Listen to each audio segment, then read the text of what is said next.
Hello, my name's Phil. Welcome to the Corsa Workshop DVD. Over the course of this DVD, I'm going to film and show you how to do lots of stuff on your car. You'll have read the list on the webpage of most of the stuff we cover. Servicing, brakes, lots and lots of little details. I'll show you in detail so you can save yourself some money and keep your car in tip-top condition.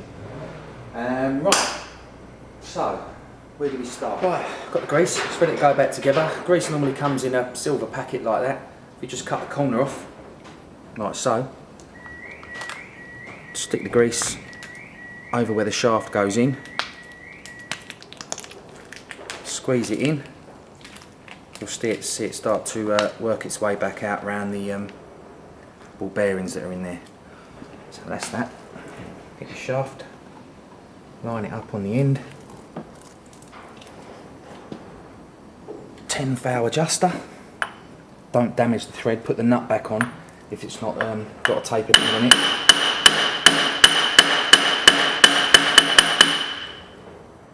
Right, okay, come have a look at this tensioner underneath.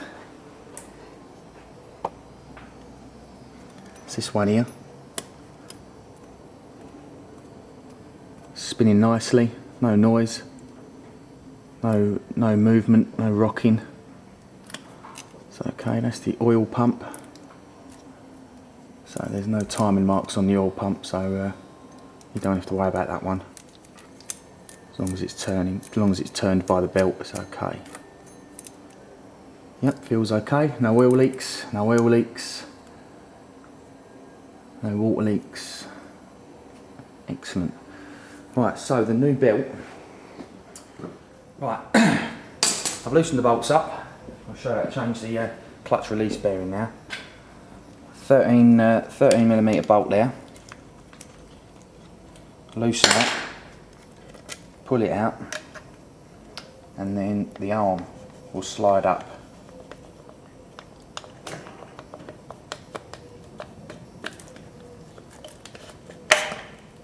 Or come out completely. So I'll stick that back in the top because I don't want it out completely. Right, and then this slides off, and you've got an arm with a fork that slots in the back like that. Got to be in that position, make sure it's not like that. And that's that, and that is a release bearing. So this one's going back together because it's relatively recent. Bearing's good. Completely silent, because that spins at engine revs when you're changing gear. So that's good. Your new one will be clean. Clean the shaft up. So this has still got clean copper grease on it where it's been done recently. Some grease around the shaft to allow the bearing to slide up and down on it reasonably well.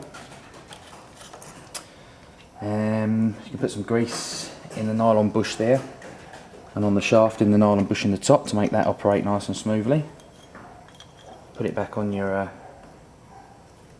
bearing, slide that over, and then wiggle the shaft back down. Before we put the shaft back down, I'll show you the detail. The shoulder on that bolt, when it goes through that hole, has to go through there. Stop the shaft spinning. So get it, aim it in roughly the right position, slide it down, and then when you can see through the gap that it's lined up, the bolt should just slide back in. Right, okay. Car's up in the air. Last starter motor bolt, which we left loose so it was easy to line up the top one. And it hasn't got to be done monstrously tight. A little note though, you can see how I'm putting pressure on that.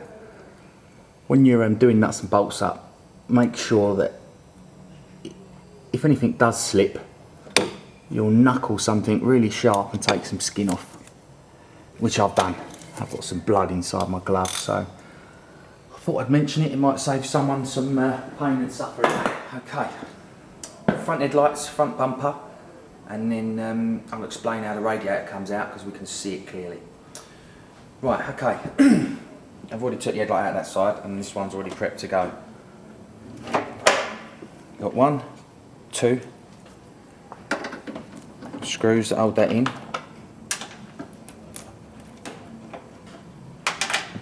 I'll also show changing the bulbs as well. Now I'll loosen that one because it allows a little bit of flex to get the headlight out. So just push the corner down. Don't force it out because you can bend the corner of the wing up and just jiggle it that way, as you saw. Right, if you have a look down here, just take that bit off, which you can take off to get to the bulbs if you want. It's the air filter bit that we just pulled off. Look through this gap here. Twist 90 degrees, out comes the side light bulb holder. Headlight clips can sometimes be a bit of a nuisance. Make sure it's turned off if you're going to jam anything in there to pop the screw off. It's a 3-way plug, it can only go on one way. I'll get it out properly before we change the headlight. Indicator bulbs in the side. Rubber seal, a little bit sticky. And this is headlight motor angle control. Once again, all 3 wires can only go on in one place. Alright, while we're watching, headlight bulb, it's got a little clip, and if you can see, as you push it down, you force it across from underneath its hook, it comes over, and out comes your headlight bulb. That's a normal H4 bulb. 3 prongs, will only go in the hole one way. Do not touch the glass, otherwise you'll be putting a new bulb in.